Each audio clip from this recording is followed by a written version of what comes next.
Assalamualaikum warahmatullahi wabarakatuh. Selamat malam para sobat pecinta channel cerita malam. Kembali lagi bersama saya Randy yang akan membahas tentang cerita pengalaman seorang bapak-bapak yang kisahnya menjaga rumah sakit atau penjaga, istilahnya penjaga rumah sakit.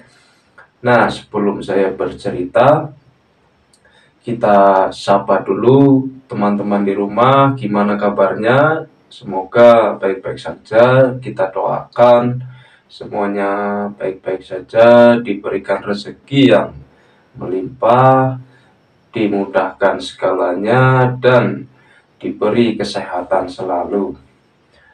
Oke, sebelum saya bercerita, nama, tempat, tokoh semua sudah kita samarkan. Oke, langsung saja kita membahas ceritanya.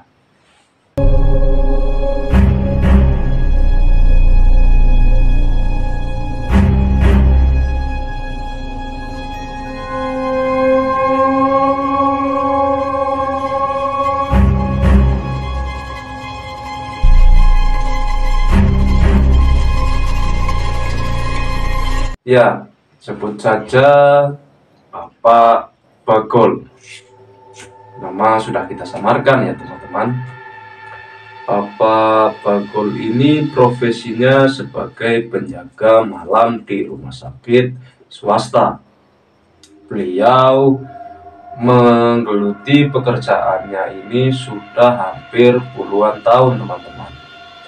Sejak tahun 1990 sampai sekarang ini beliau masih aktif atau masih bekerja menjadi penjaga malam di rumah sakit swasta tersebut teman-teman. Beliau ini umurnya hampir 40-an ke atas ya teman-teman, tapi beliau masih sehat dan masih mampu untuk bekerja teman-teman. Nah, kisahnya Pak Bagol ini mengalami sebuah kisah saat beliau berjaga pada rumah sakit tersebut di waktu malam hari teman-teman. Beliau ini mengalami peristiwa yang ganjil dan di luar nalar manusia teman-teman. Beliau ini menjaga malam, ya sewajarnya beliau ini berjaga seperti pada umumnya ya teman-teman. Beliau selalu berangkat setiap jam 9 malam sampai pagi atau sampai jam 6 pagi beliau baru pulang ke rumah.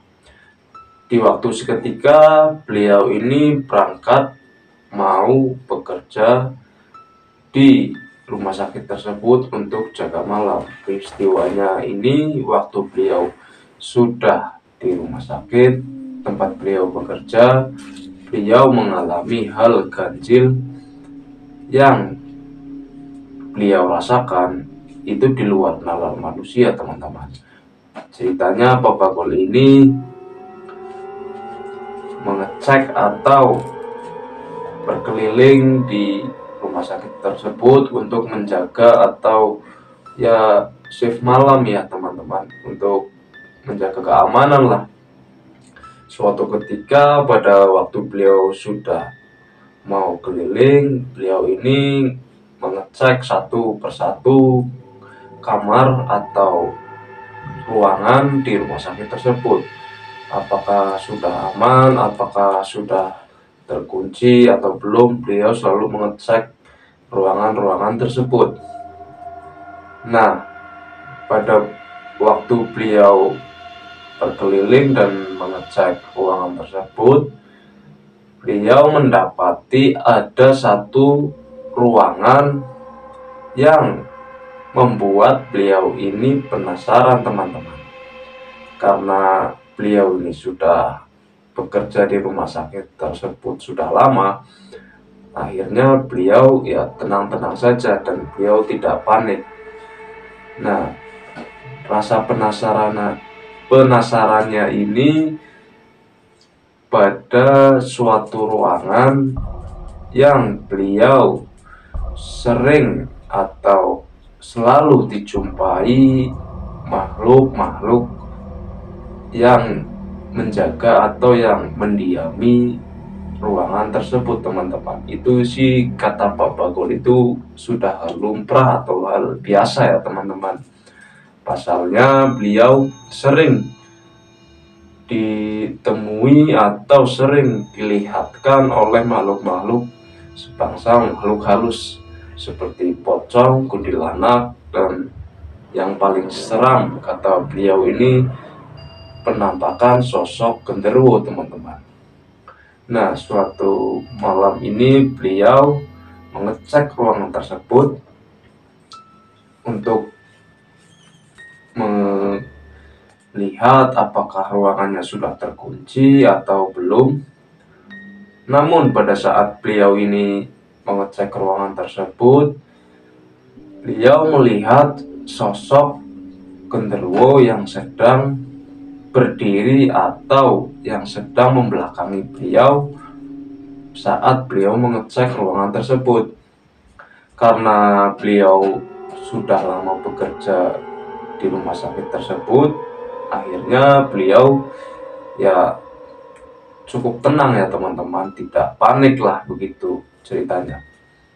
Namun penampakan sosok genderuwo ini itu tidak cuma 1 atau 2 kali, teman-teman. Itu hampir setiap malam beliau melihat penampakan sosok makhluk tersebut. Karena Pak Bagol ini bercerita katanya sosok yang sering menjahili atau yang sering menampakkan diri yaitu sosok si genderuwo ini, teman-teman. Nah, beliau ini melihat nih, teman-teman.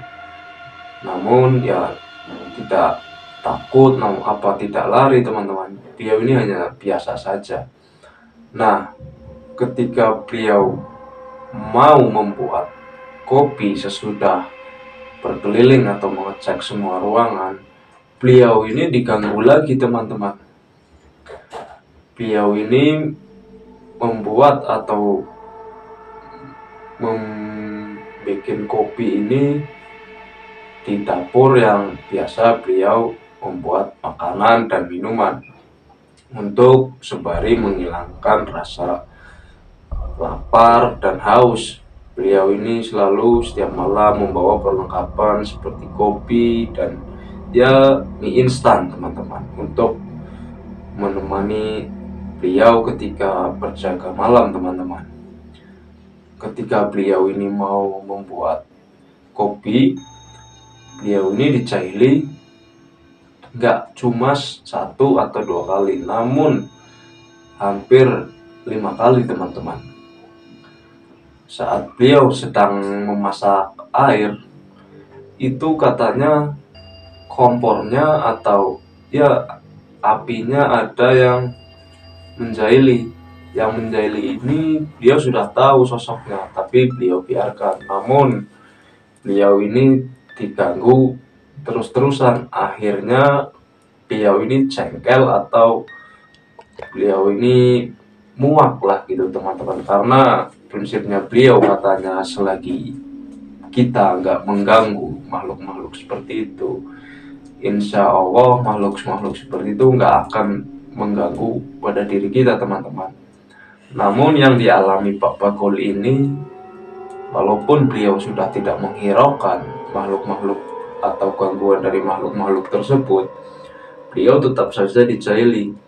Akhirnya beliau mencoba membacakan suatu doa, teman-teman, pada saat beliau diganggu makhluk tersebut.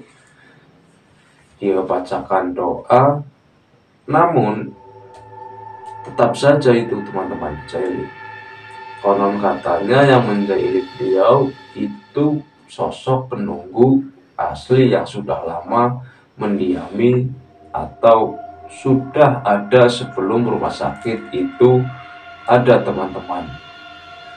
Nah, akhirnya Pak Bagol ini tidak jadi membuat kopi teman-teman, karena banyak sekali gangguan-gangguan yang dialami beliau, dan beliau ini ya cukup pemberani ya teman-teman. Beliau tidak menghiraukan sama sekali.